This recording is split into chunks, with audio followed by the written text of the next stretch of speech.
Baik, terima kasih. Selamat malam semuanya. Ketemu lagi di Quality Club Online. Saya sapa dulu nih semuanya nih. Kayaknya nama-nama muka-muka yang lama juga ya dari semua yang saya kenal nih. Di sini ada Pak Agus ya. Ini udah Pak Joko, yang Pak Joko dari Kudus nih Pak. Pak Joko, selamat malam Pak. Selamat malam Pak Jul. Ya, oke. Joko dari Kudus nih Pak Jul. Ya, tahu Pak. Ada Pak Dodi ya, Pak Iin. Oke, selamat malam semuanya. Kita akan bahas mengenai apa ya, pihak-pihak yang berkepentingan. Saya kira ini satu pasal yang cukup baru ya di ISO 9000. Mungkin saya langsung share aja. Mudah-mudahan sudah pada download nih. Kalau belum ya nanti lihat di sini. Ya. Baik, siapa pihak berkepentingan yang dimaksud dengan ISO 9001-2015 ya? Oke, kita mulai.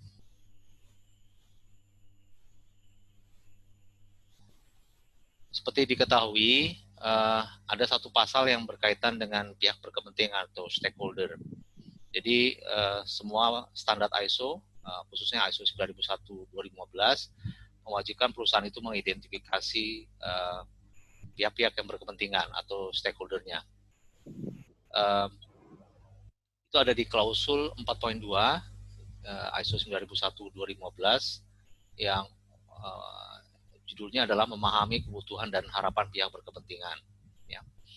Jadi ISO 9001-2015 ini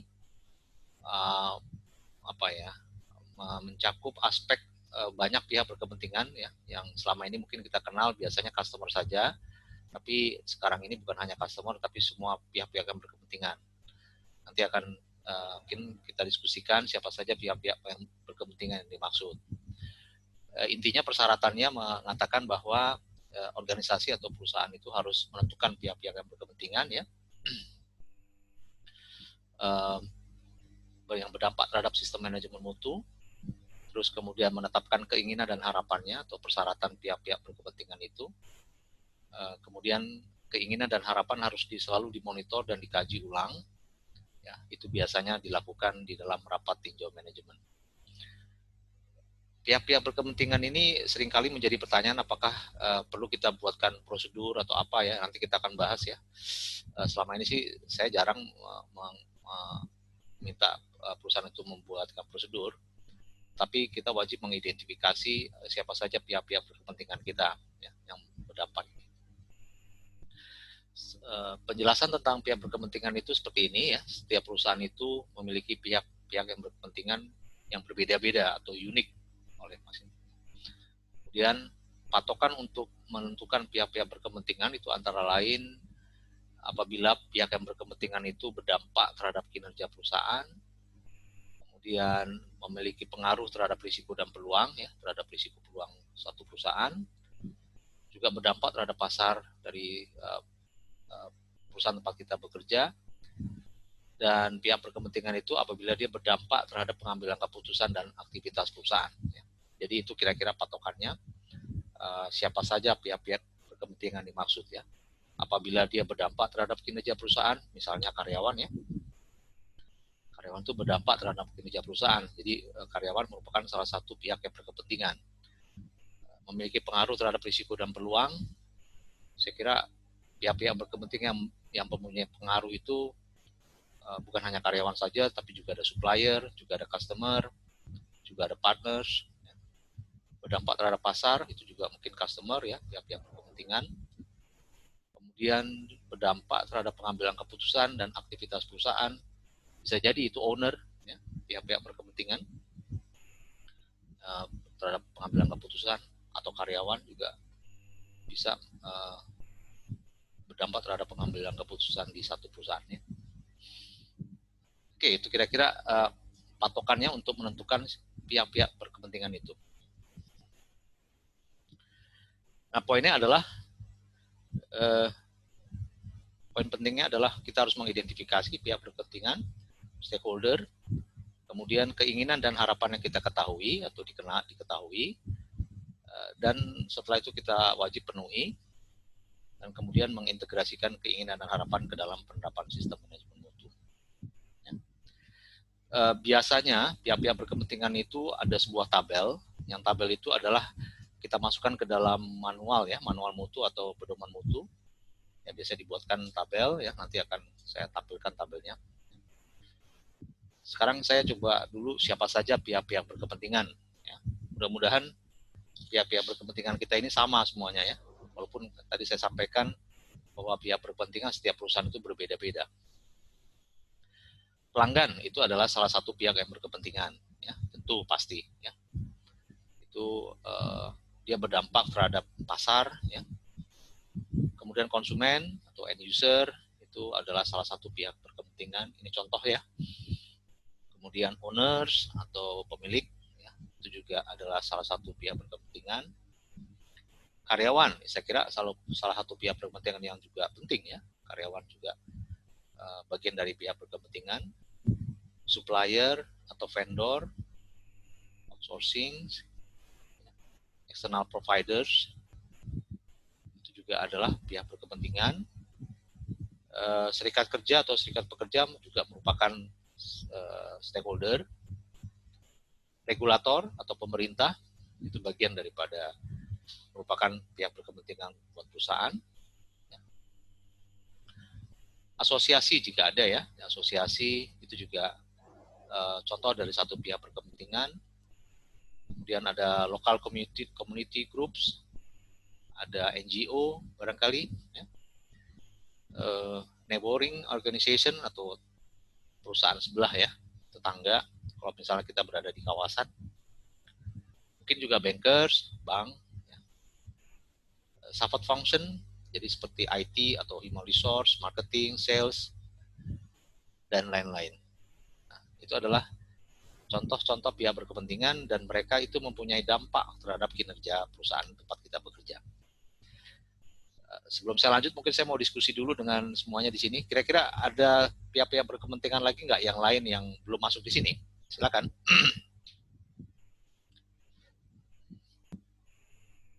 Kalau di tempat kami kerja ada tambahan masyarakat sekitar, Pak Jul.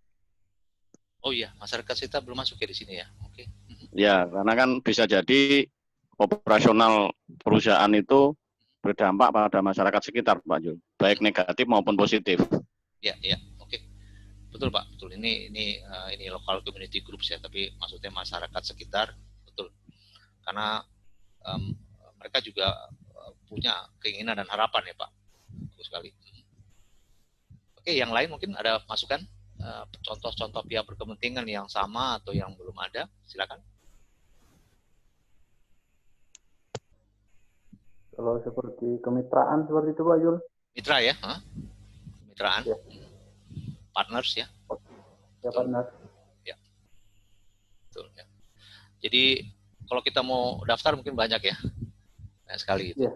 Jadi betul mitra, mungkin di sini Pak ya, jadi supplier, vendor atau partners ya, itu juga. Ya. Ngomong-ngomong, serikat pekerja dimasukkan nggak sebagai pihak berkepentingan di tempat teman-teman, di tempat Bapak Ibu semuanya?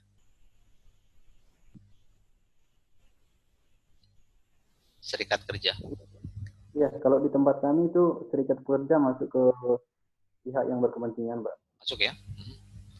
Biasanya yang masuk dalam contoh pihak berkepentingan itu pelanggan, ya, owners, karyawan, supplier, vendors, pemerintah, lalu masuk tadi ya masyarakat, asosiasi ya, terus paling itu. Oke. Ada lagi mungkin masukan kira-kira yang belum ada di sini di tempat Bapak Ibu semuanya? Baik. Ini kira-kira adalah contoh pihak-pihak berkepentingan. Nah, mereka itu punya keinginan dan harapan atau persyaratan. Nah, keinginan persyaratan itu atau harapan mereka itu perlu kita penuhi. Ya. Jadi kita harus identifikasi apa keinginan dan harapannya dan kita harus penuhi satu persatu. Ini contoh-contohnya. Oke, berikutnya.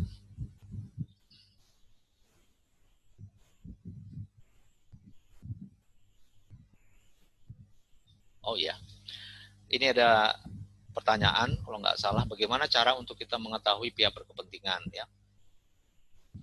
Ini hampir sama dengan kita mengidentifikasi isu internal dan isu eksternal. Biasanya kita mereview dokumen-dokumen kita ya, kegiatan dan cara untuk mengidentifikasi keinginan dan harapan pihak berkepentingan itu bisa dengan cara hasil kajian order yang terima dari pelanggan atau kontrak. Ya, di kontrak kita bisa review, kita bisa baca, kita bisa kaji apa sih ini keinginan dari customer, apa harapannya, apa persyaratannya. Kemudian juga bisa kita melalui peraturan perundang-undangan yang terkait dengan barang dan jasa dari kita.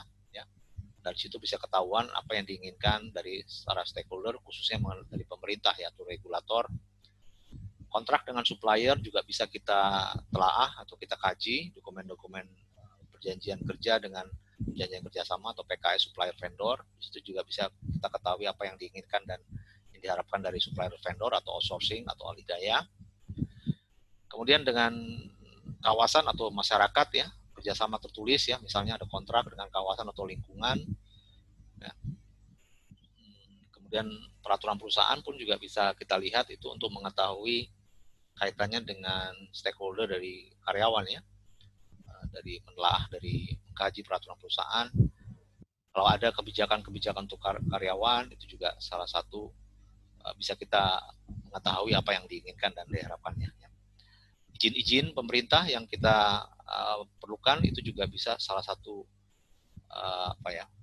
alat atau dokumen untuk kita mengidentifikasi pihak-pihak berkepentingan siapa saja. Ya. Kemudian reviewing supply chain relationship ya. Itu biasanya kita dengan penelaahan lah mengkaji dokumen-dokumen yang ada di kita, itu kita bisa mengetahui siapa saja pihak berkepentingan ya.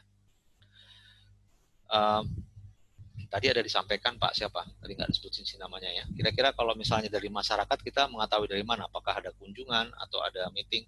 Tadi dengan siapa ya yang bilang ada masyarakat?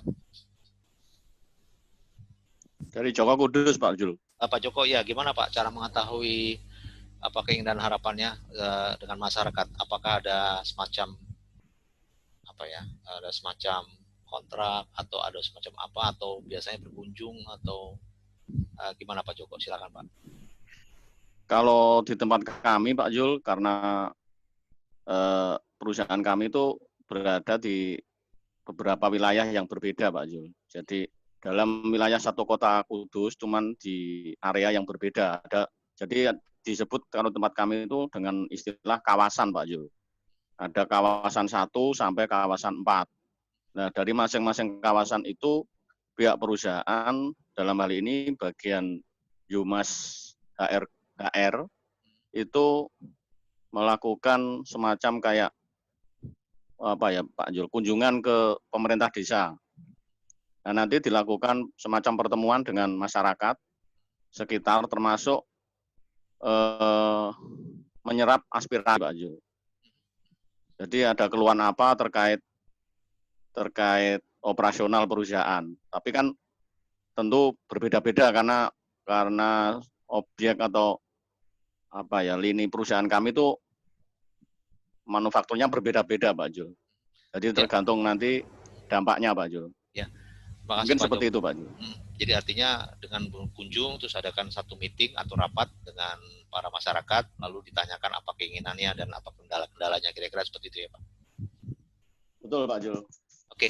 Ya itu cara-cara salah satu metode. Ada juga perusahaan lain yang mengadakan survei. Ya, bisa juga ya.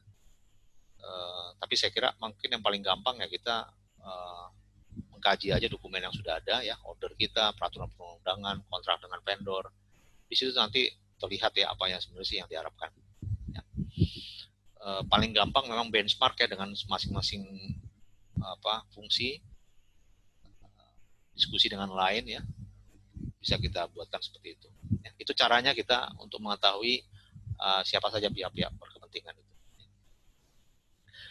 Jika nanti ada mau nanya langsung silakan dipotong aja ya. Jadi jangan sampai nanti pas belakang baru bertanya. Jadi sekalian aja kalau ada pertanyaan kaitan dengan slide-slide presentasi ini. Sumber ini saya ambil dari ISO 9001-2015 ya, for small enterprises ya, what to do. Ini satu buku ya yang diterbitkan resmi oleh ISO 9001, cukup baik. di Indonesia juga sudah ada, kalau nggak salah harganya nggak terlalu mahal ya. Bisa nanti dibaca untuk sebagai referensi. Ini adalah salah satu contoh ya dari beberapa contoh banyak ya untuk kita membuat tabel pihak berkepentingan. Silakan diadopsi bagi yang belum ada. Kalau sudah ada silakan. Biasanya saya membuatkan gini seperti ini, ada nomor ya, ada pihak yang berkepentingan yang kita lakukan, keinginan dan persyaratan. Kadang ada orang tulisnya keinginan dan harapan atau persyaratan ya. Kalau di standarnya dikatakan dua-duanya ya, harapan dan persyaratan ya. Saya lebih condong mengatakan keinginan dan persyaratan. Tapi tidak salah kalau misalnya kita sebutkan keinginan dan harapan. Nah, itu dia customer, pihak berkepentingan, apa keinginannya ya kita bisa tulis ya, kerjasama yang dapat diandalkan atau kerjasama yang dapat diandalkan. Kemudian persyaratannya tentu layanan sesuai kontrak yang telah disepakati ya. Persyaratan layanan sesuai kontrak yang telah disepakati. Ini salah satu keinginan dan harapannya. Seperti yang disampaikan di depan, setelah kita identifikasi, mengetahui keinginan dan persyaratannya, kita harus penuhi. Nah, bagaimana cara pemenuhannya? Cara pemenuhannya antara lain kita membuatkan satu aturan atau prosedur untuk penanganan order pelanggan. Ya. Bagaimana cara mengambil order pelanggan itu ya, dari saat kita terima order sampai dengan kita mendeliverinya. Jika kita sudah membuat aturan SOP mengenai penanganan order pelanggan, itu berarti kita setidaknya sudah memenuhi keinginan dan harapan dari pelanggan itu sendiri. Nah, pihak berkepentingan dalam hal ini customer. Kemudian pihak berkepentingan yang berikut adalah owner atau pemilik perusahaan. Sebenarnya keinginan bukan hanya manajemen melindungi aset ya. Jadi keinginannya adalah manajemen melindungi aset perusahaan. Ya. Dan yang kedua adalah profit tentunya. Ya. Kalau nggak profit, ya buat apa diteruskan. Persyaratannya adalah semua manajemen harus mematuhi peraturan atau prosedur perusahaan. Ya, itu. Nah, dengan kita membuat prosedur, peraturan-peraturan dan menjalankannya, itu berarti kita sudah memenuhi apa yang diinginkan oleh owner.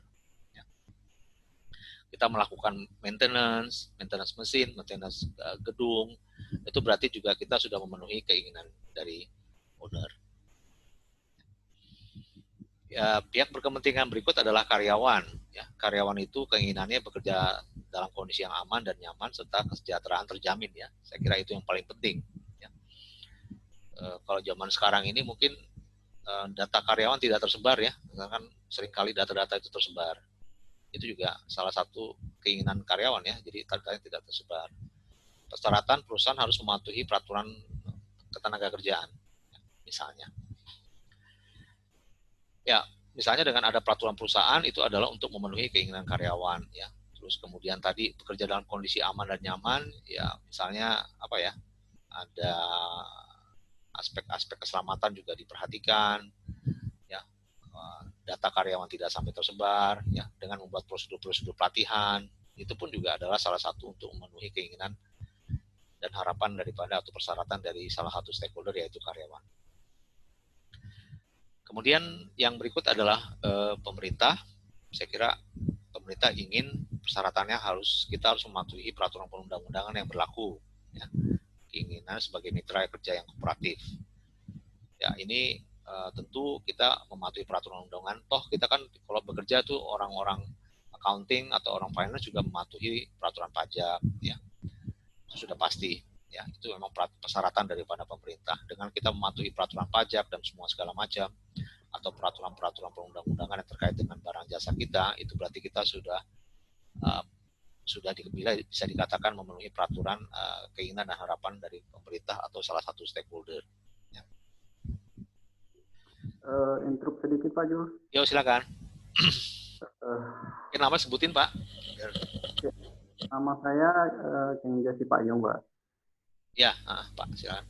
Dari PT Perumun Agro Sentosa untuk arealnya di kawasan Sumatera Utara.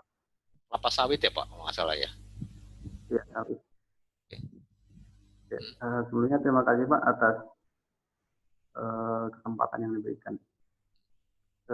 Saya mau membahas perihal regulasi Pak. Artinya Indonesia merupakan satu negara yang merupakan kaya akan regulasi. Iya, iya. Cuman sedikit kesulitan sih kitanya gitu. Kenapa? Karena memang kita belum menemukan seperti apa sih sebenarnya kalau misalnya ada perubahan regulasi itu. Misalnya ada perubahan dari apa namanya aturan yang sebelumnya. Nah, seperti apa cara kita untuk mengetahui bahwasanya ada perubahan itu? Update daripada peraturan ya Pak ya? Iya. Oke. Barangkali Pak Jul atau teman-teman yang lain punya Ya. apa namanya? Punya ya kompeten untuk itu. Ya, sebentar Pak ya.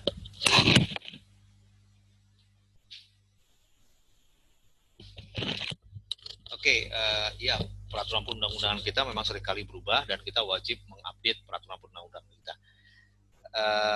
Pak Sipayung, panggilannya apa nih Pak? Saya panggil apa ya Pak? Pak Sipayung boleh Pak? Pak Sipayung ya Pak. Ya paling gampang kalau Bapak punya kenalan loh Pak di departemen itu. Punya kenalan nggak Pak? Punya kenalan nggak? Misalnya katakan di apa ya? Di Diknas atau peraturan tenaga kerjaan, ada nggak kenalan di sana Pak? Punya kenalan nggak di sana? Ada sih, ada beberapa gitu. Itu yang paling gampang lah Pak. Jadi kalau ada peraturan undang-undang tinggal tanya, itu yang paling gampang.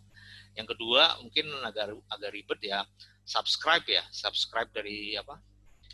Dari biasanya kalau di setiap kementerian itu kan ada website ya Pak. Ya. Di website-nya itu ada ininya, ada apa namanya, kita bisa subscribe sehingga peraturan perundang-undangan yang terbaru kita bisa langsung ini bisa tahu gitu. Atau kan banyak aplikasi ya, JDH apa namanya itu juga bisa kita install aplikasi sehingga di situ langsung yang setiap ada peraturan baru bisa kita update. Nah, terus kemudian ya sering ikut seminar misalnya, itu yang salah satunya. Tapi yang paling gampang yang nomor 1 tadi Pak, kalau bisa ada kenalan gitu loh. Ada kenalan untuk dinas-dinasnya Pak ya? Iya, itu bergaul lah Pak. Jadi kalau misalnya itu bisa tanya, nanti kalau misalnya saya ada peraturan baru, tolong saya dikasih tahu gitu. Itu kayaknya paling update Pak. Banyak kan perusahaan-perusahaan melakukan seperti itu. Cuman kan kendalanya sedikit kalau seperti itu Pak. Mungkin kita harus punya banyak channel Pak ya untuk beberapa kementerian, kedinasan. Iyalah, apa-apa kan? Iya. Lebih cepat lagi. Jadi kalau kita lihat subscribe, saya ada saya lihat di beberapa perusahaan seperti itu. Ada satu misalnya tenaga kerjaan, dia punya kawan di sana, jadi juga subscribe tanya ya. Atau tadi ikut subscribe email, terus tadi install seminar gitu, untuk mengupdate peraturan perundang-undangan. Itu dari saya. Mungkin dari masukan dari teman-teman yang lain, mungkin silakan. Ya, ini Agus dari Batam. Ya Pak Agus, silakan Pak. Ya, sekedar sharing beberapa tahun yang lalu ketika saya menyusun daftar perundang-undangan terkait lingkungan. Jadi informasi dari pemerintah memang menuntut kita untuk proaktif karena peraturan pemerintah itu kalau tidak salah ya, kalau udah 3 bulan udah dirilis ataupun 1 tahun itu wajib dilaksanakan. Nah, apa yang dulu kami lakukan sih? Pertama, perusahaan kami kan gabung di asosiasi. Nah, asosiasi itu biasanya jadi target pemerintah untuk sosialisasi perundangan. Jadi, asosiasi biasanya akan menerima pertama informasi kalau ada update perundangan dan lain sebagainya. Yang kedua sama dengan Pak Azul tadi, subscribe di kementerian websitenya masing-masing, karena semua wajib kalau nggak salah sih, disosialisasikan melalui website. Itu pemerintah wajib upload di website kementerian terkait. Itu sih yang kami lakukan dulu. Jadi memang menuntut untuk proaktif karena peraturan sudah mengikat, tapi ketika tidak sosialisasinya tidak akan menyeluruh sampai seluruh masyarakat itu tahu. Iya. Terima kasih Pak Agus ya. Saya kira salah satu masukan tadi ikut asosiasi ya, itu juga bagus juga Pak. Ya, jadi istilahnya intinya proaktif ya Pak, harus proaktif, jangan nunggu gitu. Sekarang sih kalau saya lihat website-nya sudah pada canggih sih. Ya, jadi bukan yang kayak dulu-dulu ya, sekarang sudah canggih-canggih.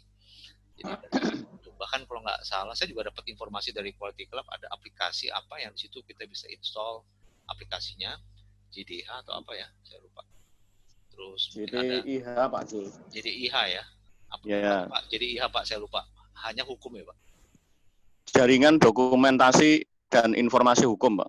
Ya, itu Pak Supayung bisa install itu Pak, JDIH, di situ bisa langsung update juga di situ. Pak Jul. Yo.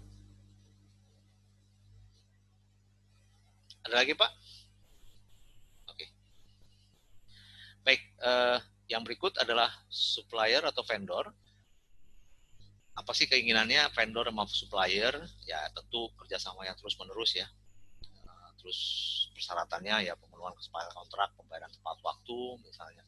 Nah, berarti di sini kita punya ada prosedur pembelian, ya bagaimana cara penanganan pasokan barangnya. Dan 6, lingkungan atau masyarakat ya, kawasan. Keinginannya menjadi mitra perusahaan ya, tidak menjadi kawasan industri berat. Misalnya kalau kawasan itu misalnya apa ya, kalau jangan berisik gitu ya. Saya pernah ada satu perusahaan di Tangerang ya kalau nggak salah. Dia membuat pakan ternak ayam ya. Itu baunya minta ampun loh. Jadi sampai keluar. Nah itu mungkin keinginan masyarakat jangan sampai saya aja bauan sekali ya, apalagi masyarakat itu ya. Terus mungkin kalau masyarakat juga kalau ada limbah tidak sampai berbahaya atau tidak bising ya, kalau misalnya pabrik forging dan seterusnya ya, tentu ada keinginannya. Dulu pernah juga ada satu pelayaran kalau nggak salah ingin nelayannya juga tidak pencarian ikannya juga tidak rusak karena operasional dari perusahaan ya. Kira-kira keinginan dari masyarakat dan kawasan. Dan ke-78 itu bisa masing-masing ya, jadi ditambah sesuai dengan ini. Jadi saya buatkan simple ini, dan ini biasanya menjadi lampiran dari manual atau pedoman pihak-pihak berkepentingan dan keinginan perusahaan.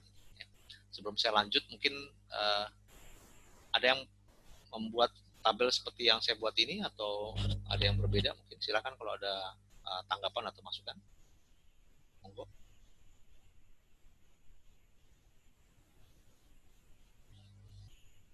Oke, kalau belum ada silakan aja diambil ya model ini. Ini juga nanti bisa di-download model tabel yang biasa saya lakukan seperti ini, atau nanti di sebelah kanan ditambahkan satu kolom lagi keinginan, satu kolom lagi persyaratan. Ada juga beberapa perusahaan yang mengcombine antara tabel pihak berkepentingan ini dengan isu internal dan isu eksternal, boleh juga ya. Tapi jadi panjang, jadi banyak. Jadi itu diperbolehkan juga. Oke. Nah,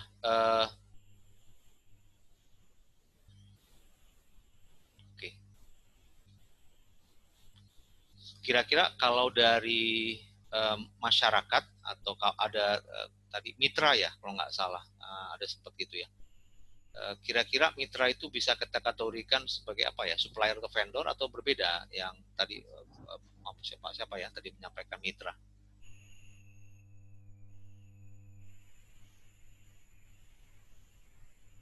Kira-kira kalau ada yang punya mitra kerja, mitra ini maksudnya mitra kerja ya? Saya tambahkan sedikit Pak Jul. Ya. Ya, kalau di perusahaan kami namanya apa ya, kemitraan. Jadi sama saja sih, sama bermitra, sama-sama ada hubungan kerjasama gitu. Bapak di jasa ya Pak ya? Di industri kelapa sawit juga. Oh kelapa sawit, oh ada mitra juga ya, oke. Itu ada boleh dikategorikan juga sebagai vendor bukan ya Pak? Beda lagi ya? Beda lagi Pak. Beda lagi ya? Ya. Dia cuman memang tetap saling menguntungkan dan berkesinambungan juga. Ya. Lalu bagaimana caranya kita, kan ini sudah kita identifikasi keinginan persyaratannya, lalu kita harus nanti penuhi kan? Bagaimana cara memenuhinya? Itu biasanya apa-apa buatkan satu prosedur atau hasil kerja atau buatkan satu evaluasi atau apa biasanya dengan mitra itu Pak? Kalau bermitra itu artinya kan dari awal sebelumnya gitu. Jadi dalam perpanjangan HGU untuk perkebunan kelapa sawit untuk sekarang. Jadi 20% daripada luasan HGU kita harus jadikan mitra. Kalau di kelapa sawit ini kira-kira mungkin pihak yang berkepentingan itu masyarakat ya Pak ya? Pihak yang berkepentingan masyarakat, kemudian pemerintahan juga, Ya, kemudian sama ya. juga karyawan ya. Ya betul. Ya. Termasuk juga dari customer dan lain-lain Pak, semua sama ya. Oke. Customer ya. Sama. Baik, silakan kalau ada yang mau beri masukan atau mau bertanya terkait dengan tabel di sini. Jadi ini tabel adalah yang biasa saya berikan ya, tabel pihak berkepentingan ini. Dan biasanya ini menjadi lampiran dari satu manual atau satu pedoman mutu. Ya, dan apakah ini selalu begini terus? Tentu tidak. Jadi kita review, saya sarankan review 1 kali di tinjauan manajemen. Jadi tinjauan manajemen di review apakah keinginan dan harapannya berubah-ubah lagi atau tidak. Ya. Itu nanti harus di review biasanya di dalam report tinjauan manajemen. Ya, izin bertanya. Ya, silakan Pak. Ya, Agus di sini. Ya, Untuk Agus. customer, di sini kan misalkan perusahaan itu customer-nya berupa perusahaan juga atau lembaga dan lain sebagainya. Yang saya tanyakan sih bagaimana menyerap persyaratan yang dilakukan misalkan untuk consumer goods contohnya di masyarakat luas, bagaimana menyerap aspirasi dari itu metodenya. Yang ini ya Pak ya, konsumen ya, ya. End user ya. Oke. Tadi kalau kita lihat dampaknya Pak, patokan dampak ini berdampak yang mana Pak? Terhadap kinerja perusahaan, memiliki pengaruh terhadap risiko peluang, berdampak terhadap pasar, atau berdampak terhadap pengambilan keputusan aktivitas? Di mana kira-kira? Ya, paling pertama kinerja perusahaan, mengukur kinerjanya seperti apa, kan kita ngomong quality outputnya kepada pelanggan. Ketika kita kontraknya dengan perusahaan kan jelas itu dari perusahaan ini melakukan komplain dan lain sebagainya. Tapi untuk yang sifatnya ke consumer good itu kan ketika komplainnya dari masyarakat itu jadinya class action gitu. Dan sifatnya banyak massa dan lain sebagainya itu seperti apa metode. Kalau menunggu saya yakin mungkin sedikit yang komplain masyarakat. Tapi dalam hal untuk menarik yang proaktifnya dari perusahaan, apa sih yang diinginkan masyarakat terhadap produk mereka, itu seperti apa yang biasa dilakukan rekan-rekan mungkin di sini yang berpengalaman di dunia consumer good. Oke, bagus sekali Pak. Jadi artinya Pak Agus tadi ya, ini end user nih. Saya nggak masukkan memang tadi di dalam ininya ya. Apa kira-kira end user itu di dalam keinginan dan persyaratannya dan bagaimana cara mengininya Pak ya. Kalau tadi kita lihat yang masyarakat tadi itu katanya kan dengan berkunjung ya Pak. Tapi saya nggak tahu, Bapak ada agent nggak ya, misalnya katakan di situ? Untuk kami ada agentnya tuh Pak, yang bayangan saya itu yang misalkan taruhlah rokok lah, taruhlah. Rokok kita tahu dari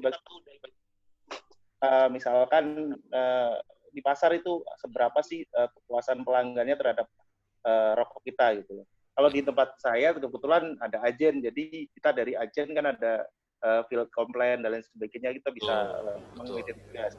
Ya tadi saya mengarah ke sana Pak, jadi Bapak nanti bisa kalau tidak bisa sampai ke konsumen, mungkin nanti langsung aja ke agen. Agen kan bisa tahu tuh, dia mencari bisa kita ketahui apa sih yang kira-kira diinginkan oleh konsumen melalui si agen tadi, gitu. Kalau melakukan survei mungkin agak besar ya Pak. Kalau survei ke masing-masing saya kira mungkin terlalu besar, mungkin agen saja yang melakukan itu. Tapi saya kira mungkin dengan kita berinteraksi dengan sering, ada nggak kira-kira gathering dengan agent Pak? Selalu Pak. Selalu kan? Dari situ selalu kan bisa, di corporate, ya. Dari corporate selalu ada. Selalu ada Pak ya dari gathering itu ya. Jadi bisa juga bisa ketahuan lah apa yang diinginkan oleh user tadi ya, konsumen itu. Kira-kira.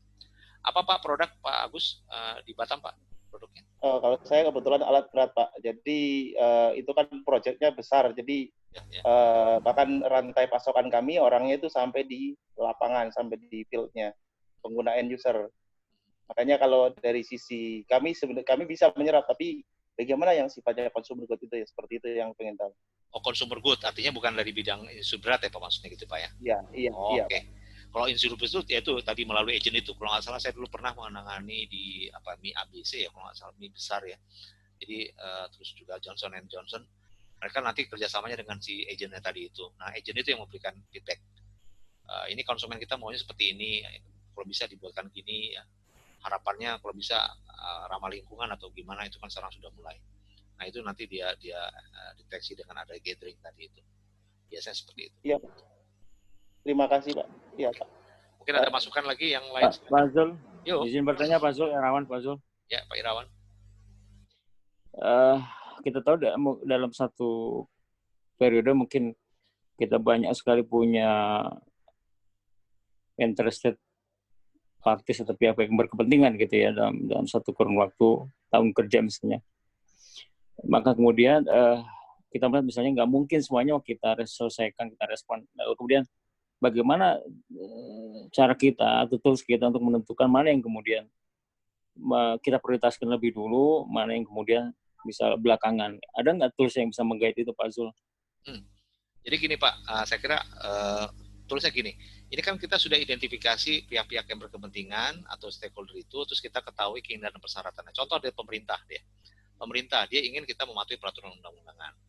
Biasanya peraturan perundang-undangan, bagaimana cara memenuhi kita peraturan undangan? Berarti kita mempunyai peraturan perundang-undangan, terus kemudian kita juga memenuhi itu. Mungkin pada saat pelaksanaan audit, kita juga melakukan audit apakah bagian ini sudah patuh sesuai dengan undang-undang apa tidak gitu.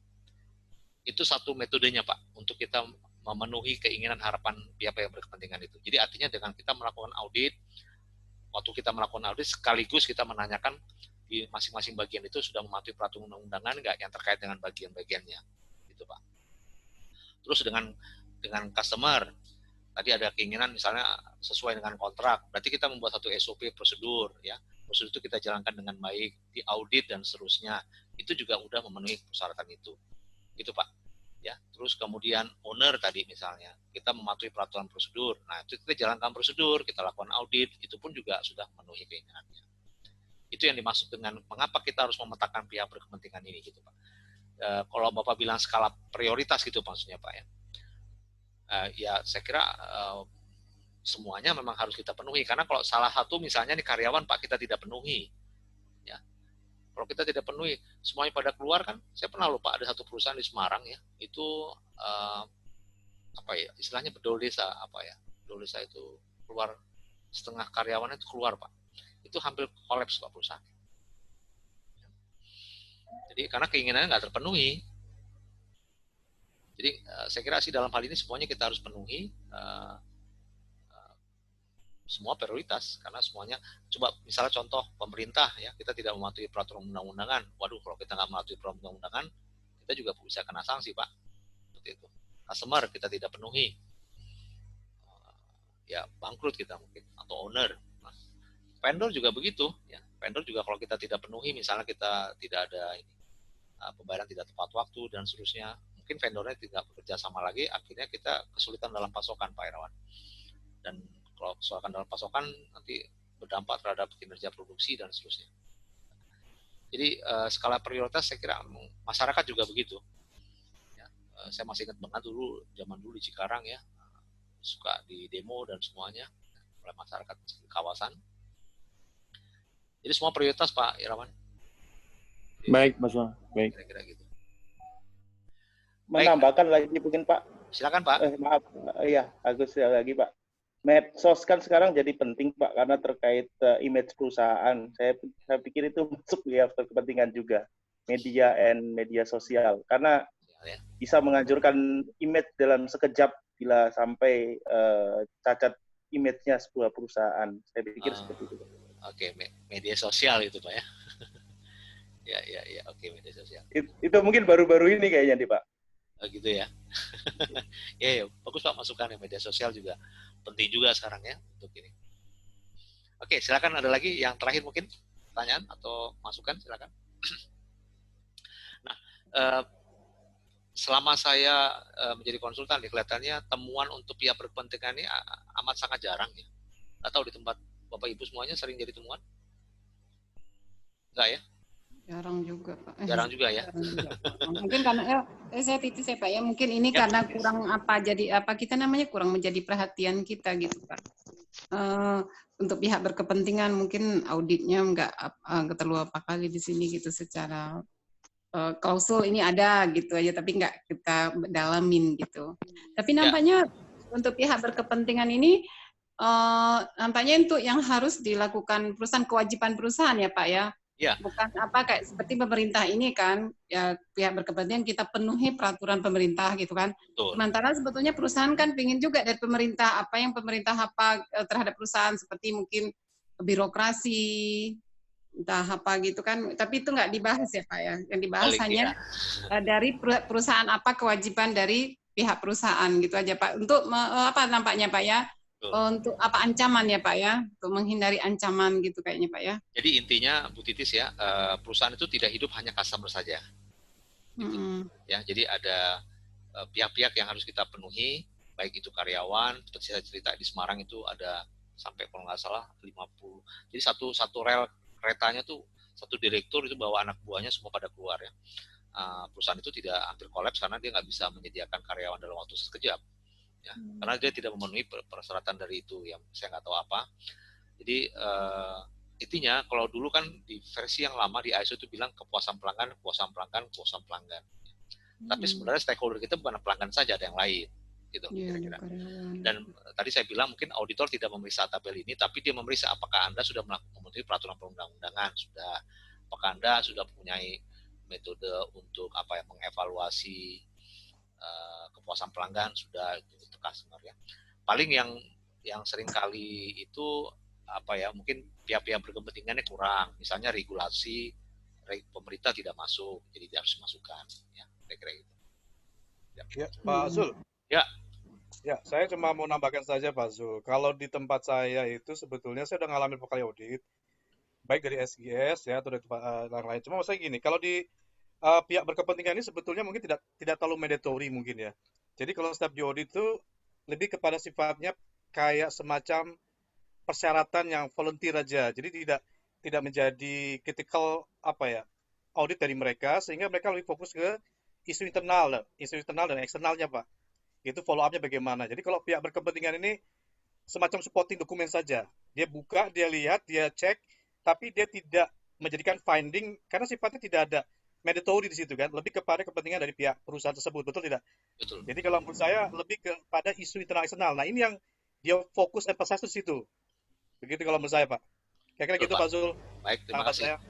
Ya, jadi memang ini bisa kita kaitkan dengan isu internal karena isu internal itu misalnya katakan isu internal kita kemarin sudah kita bahas minggu lalu ya mengenai isu internal itu bisa juga dikaitkan di sini walaupun secara persyaratan tidak ini ya. Jadi mungkin si auditor itu tadi Pak ya, artinya dia mengecek tadi, dia tidak mengecek ke ininya, tapi dia mengecek apakah ini sudah di peraturan perundangan sudah dipatuhi atau belum. Berarti sebenarnya dia secara tidak langsung mematuhi keinginan dari pemerintah gitu, atau harapan dari pemerintah misalnya.